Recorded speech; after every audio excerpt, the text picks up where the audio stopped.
Today, I, Palak from the School of Engineering and Technology, will present a Hindi poetry.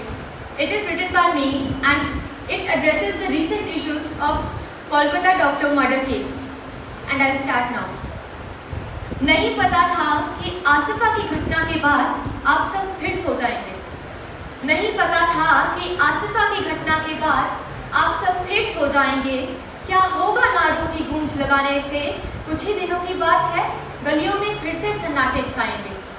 फिर ये सिलसिला शुरू से शुरू होगा, फिर कोई लड़की बस में सवार होगी। फिर ये सिलसिला शुरू से शुरू होगा, फिर कोई लड़की बस में सवार होगी।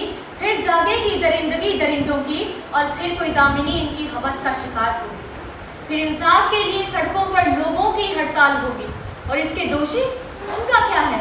संसद की नज़रों में तो लड़के ही बदकिरदार होंगे। जैसा कि आप सभी जानते हैं कि हाल ही में कोलकाता के आर्जिकल मेडिकल कॉलेज में हुए डॉक्टर केस में पूरे भारत देश को हिलाकर रख दिया है, परंतु अब भी कुछ लोग इस पर अपनी टिप्पणियां और ख्यालात देने में दूर नहीं हैं।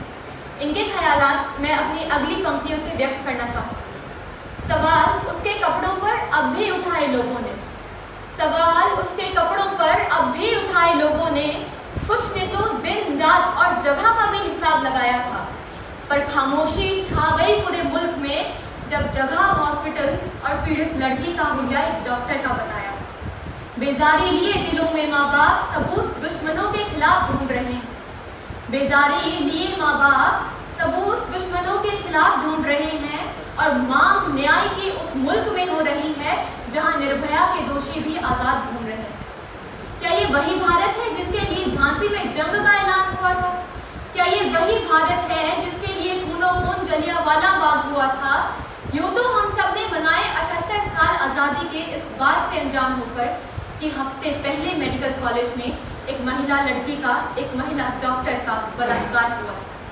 अब आंखों से अन्याय की पट्टी को हटाना होगा, अब आंखों से अन्याय की पट्टी को हटाना होगा। इन हैवानों को इनकी हदों में रहना सिखाना होगा, इन हैवानों को इनकी हदों में रहना सिखाना होगा। केवल तारीखों और कागजों में ही नहीं, हकीकत में भारत को स्वतंत्र बनाना होगा, हकीकत में भारत को स्वतंत्र बनाना होगा। धन्यवाद।